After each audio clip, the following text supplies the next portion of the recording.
The year is 1945. It's August 6th to be specific. You wake up, pour yourself a cup of coffee, step outside to enjoy the birds chirping, the sunshine. It's a cloudless day. You look up, you see a single airplane flying overhead, and then a flash of light. This was the reality for the natives of the 2 Japanese cities that were leveled by the American military in August of 1945, and the pilot knew what he was doing. So if you're that pilot, and you know everyone below the wings of your aircraft is not going to live past the next few minutes, and that your actions will ensure that, what's going through your head?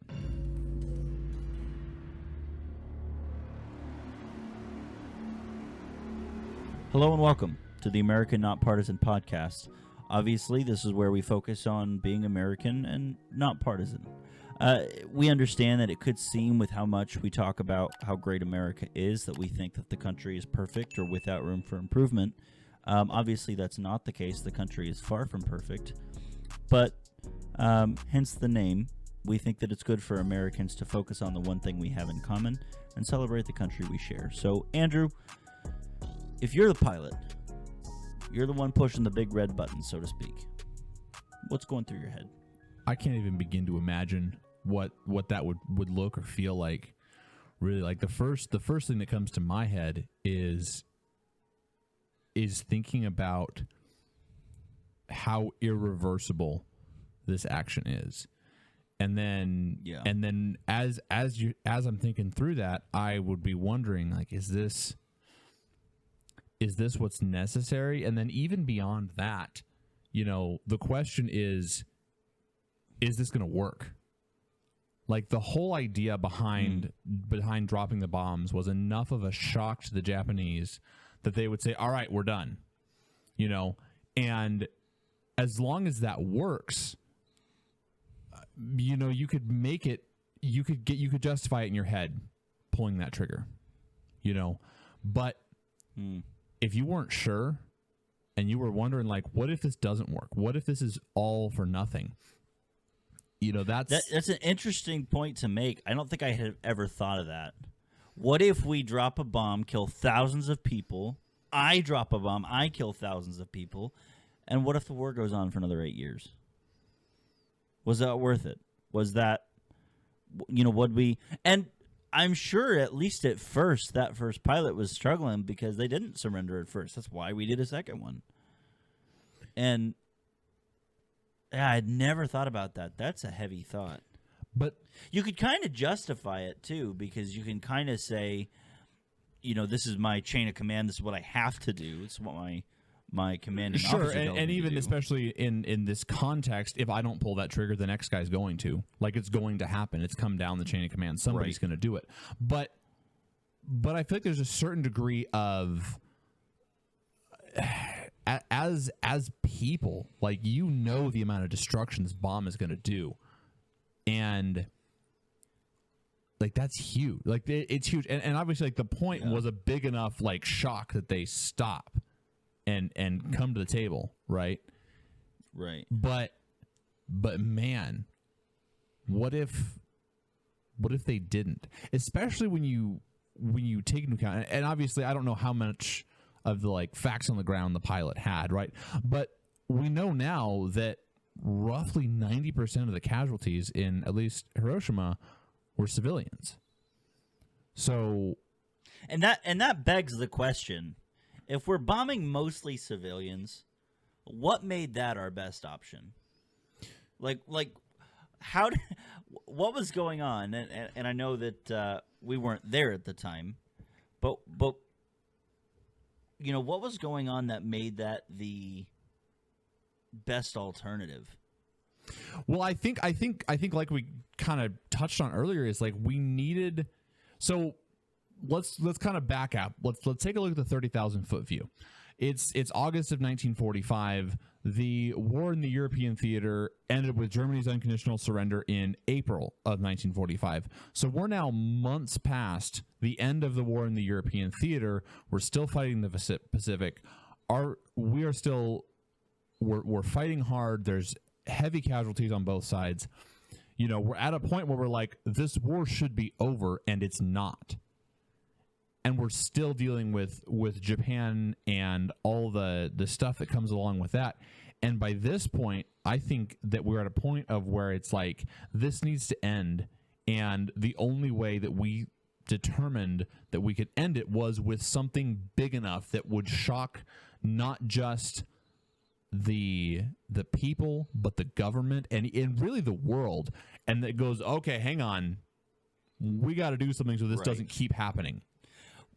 Well, and it's not like Japan was innocent. Well, exactly.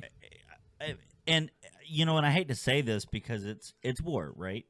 And this is maybe a moot point, but in the United States, we're focused on freedom and individual rights and everything. America has a very heavy emphasis on humanity and the value of humanity, personal freedom and personal rights. Up until then, all through history, that's been an afterthought. That's been not even a consideration.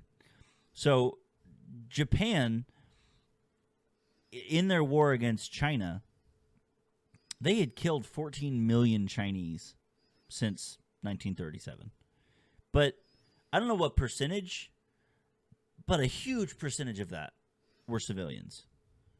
They had just murdered, just slaughtered the Chinese. And that's not even to mention the fact that they were the aggressors against us. We had been staying out of that war altogether up until Pearl Harbor. So it's not like the Japanese were innocent party. And you could maybe even argue that drastic action was necessary to try to minimize further civilian deaths in China and other parts of Asia.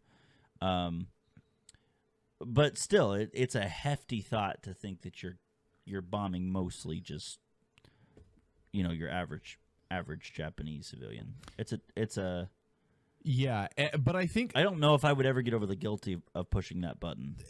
And not being in that man's shoes, I mean, I almost don't even want to speculate on that particular point. But I think one of the questions that we need to answer, at least think through, is why did we have to do that from a standpoint of why couldn't we just pull out? Fall back to our base at Pearl Harbor, whatever, and say, okay, we're going to disengage from this conflict. You guys can keep doing whatever you want. Like, why did the United States, why did we have to win? Well, I think that's obvious, right? We really wanted to get to a point where we could teach them about economics so that they could eventually invent Nintendo. I mean, it's a valid point. So, like, I don't want to knock that. I mean, without Nintendo, I mean, where would the world be? We had to win World War II.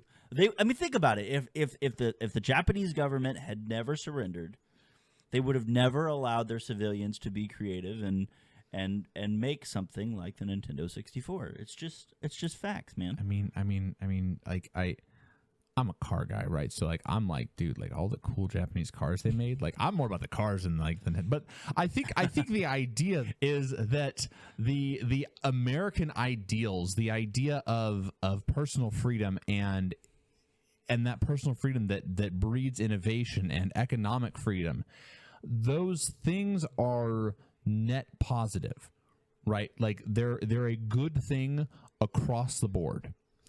The idea of a free society that is able to engage in commerce lifts everyone, right? The notion of personal freedom and personal property rights and a limited government, and obviously the government in Japan is not a carbon copy of the United States government, but like when the United States let me back up a little bit here.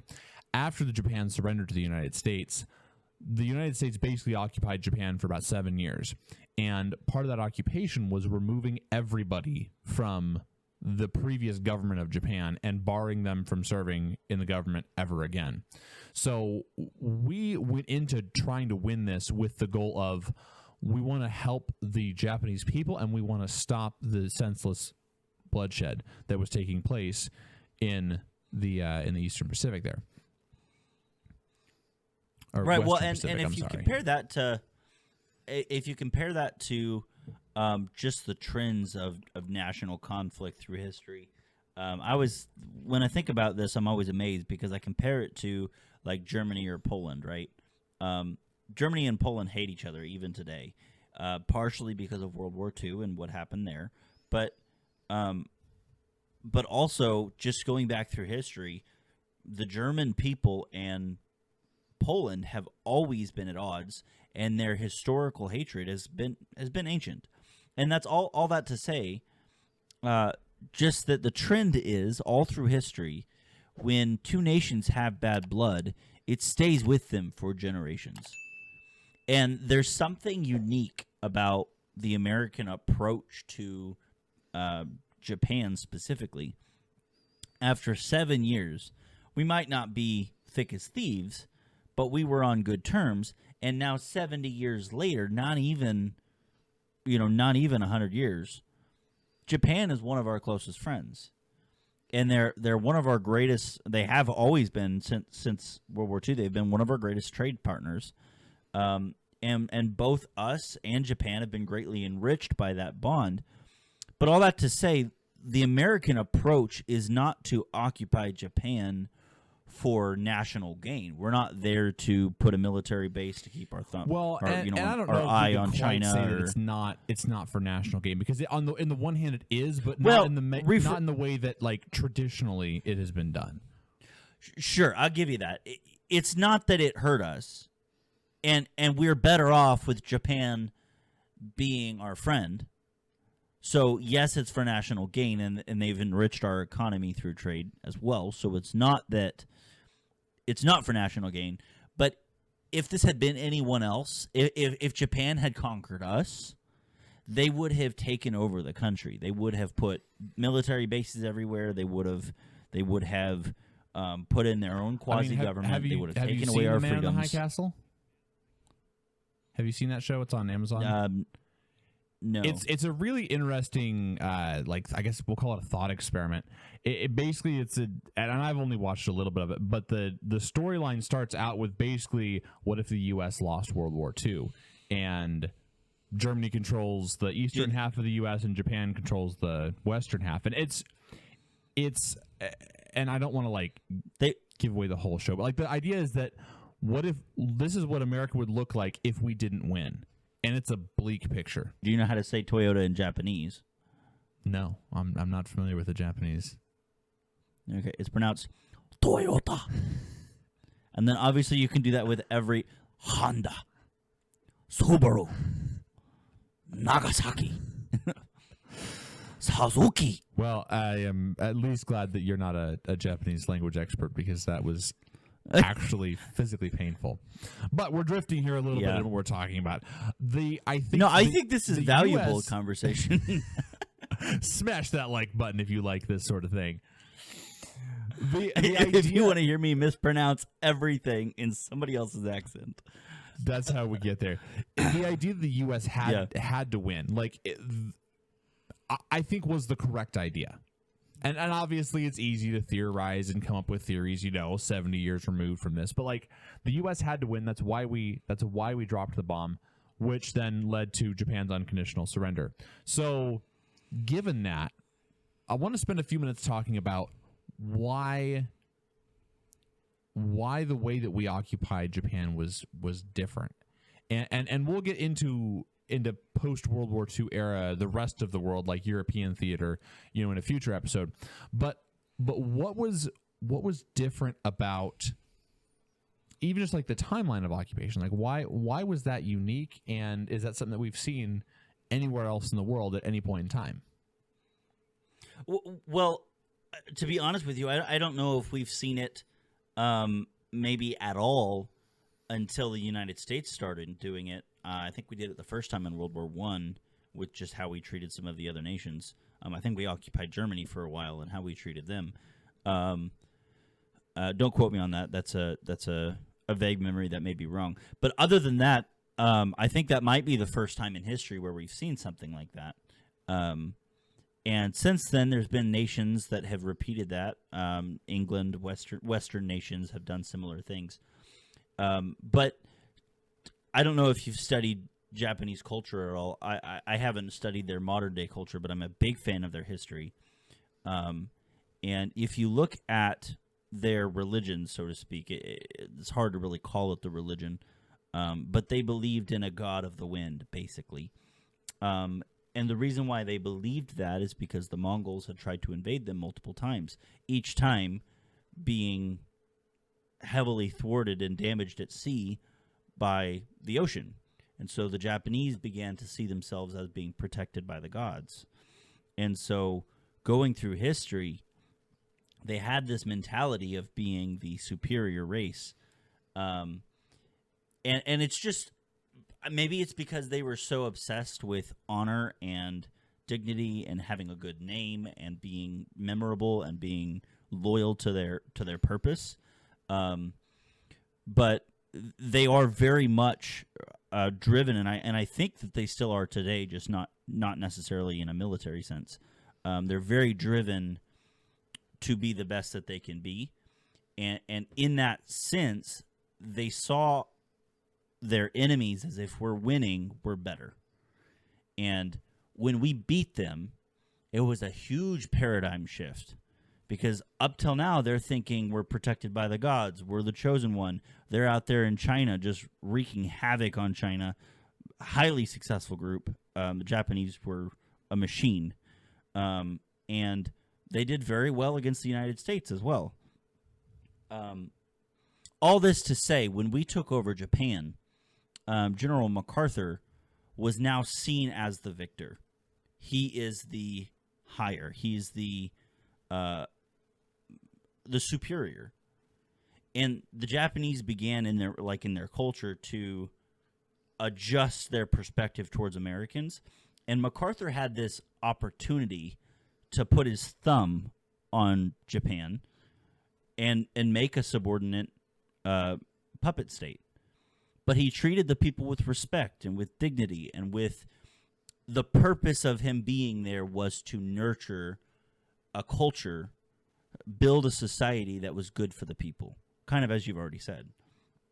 And that has created a very prosperous society because he took a approach that was what's good for this country, not what's good for the U.S. military. Yeah, which I think... Kind of a long-winded response. Sure. So the idea that America, I mean, it's been called, the American experiment.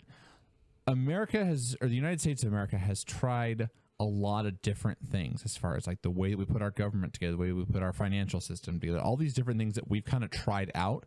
And I think we've seen tremendous positive things for society globally because of the things that have been tried in America that worked, right? If we just stick with the status quo, this has always worked, we're going to keep doing it this way. In the United States, we go, hey, what if we tried something a little different? And sometimes it works, sometimes it doesn't.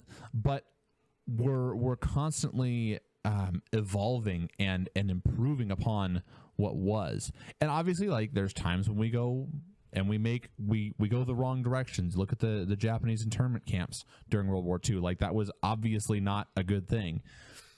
But this idea of constant trying new things and listening right. to the people at the bottom to kind of figure out those new things, I think is really unique to the United States, right? Like, the whole reason the United States exists is because we didn't want some island 1,000 miles across the ocean telling us how much to charge, for tea. Like, we were like, we're not doing that. Right. So that idea has kind of like carried through the generations and really, I think, presented itself in a very unique way with the way that post-World War II looked, especially with Japan. I feel like we're kind of beating a dead horse talking about this, but I think it's worth hashing out and really kind of diving deep on. We didn't go in going, how can we slurp up all their natural resources? How can we, turn their population into slave labor? Like, that's not what we went in with. We went in with how can we prevent what just happened from ever happening again and help these people prosper? Right, like those were kind of the things. And that's a complete opposite to Russia's occupation of Poland and Belarus and the USSR, and then Eastern Germany. Russia's occupation of the same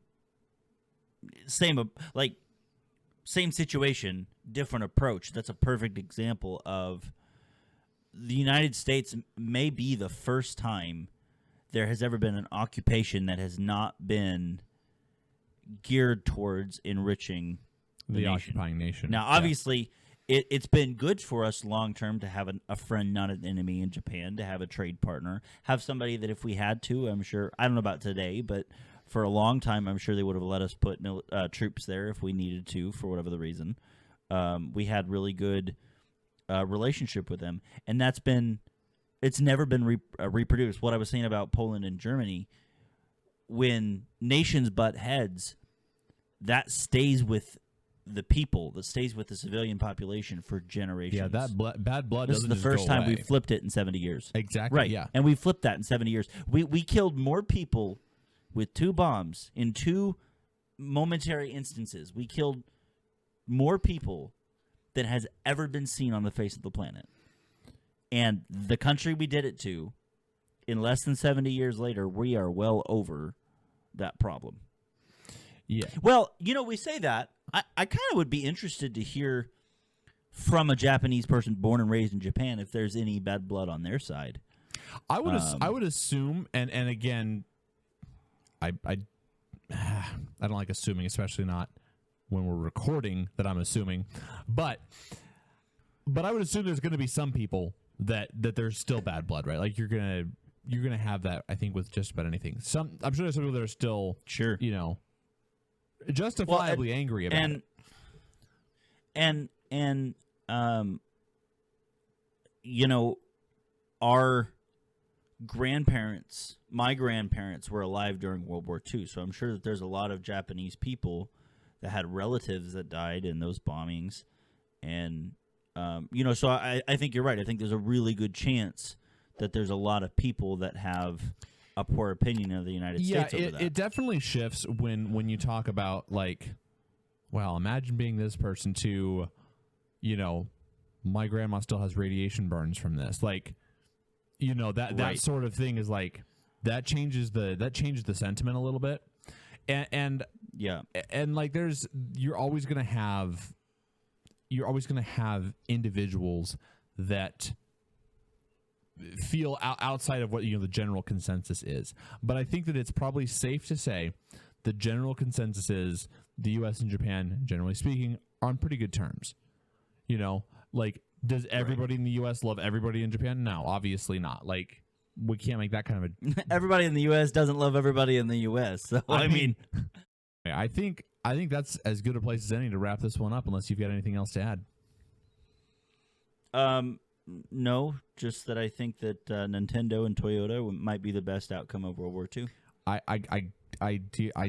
Honda, dude. Honda. Have you ever driven a Honda? Honda. I used to own one. That thing was a tank. I had a Lincoln for a while. I remember that car. That car was awesome. It was beautiful. It was fun to drive, and it broke every 15 minutes. It was none of those things except it genuinely was, but it broke every 15 minutes. I loved that car. It just broke every 15 minutes. And then I went from that to an 04 Honda Accord. It was a coupe. It was a sport black leather interior, sunroof, an 04 manual transmission, 6-speed manual. Bougie. I drove that thing from Portland to the middle of the country. And a big chunk of it was over 120 miles an hour because, believe it or not, speed there's limits don't nothing matter. in Kansas. I'm about to say, you're passing the same field for 20 minutes in Kansas, and you have no idea how fast you're going unless you look. And that thing didn't even hiccup. Like, that Honda was... So, yeah, don't get me wrong. I'm joking about Toyota, but Japanese cars are awesome. We'll probably finish this off camera, guys. Thanks for tuning in. We appreciate you coming. Like and subscribe. Follow us wherever you get your podcasts. And other than that, I'd get out of here before we keep rambling. And you're just never going to get out of here alive. Like, bye.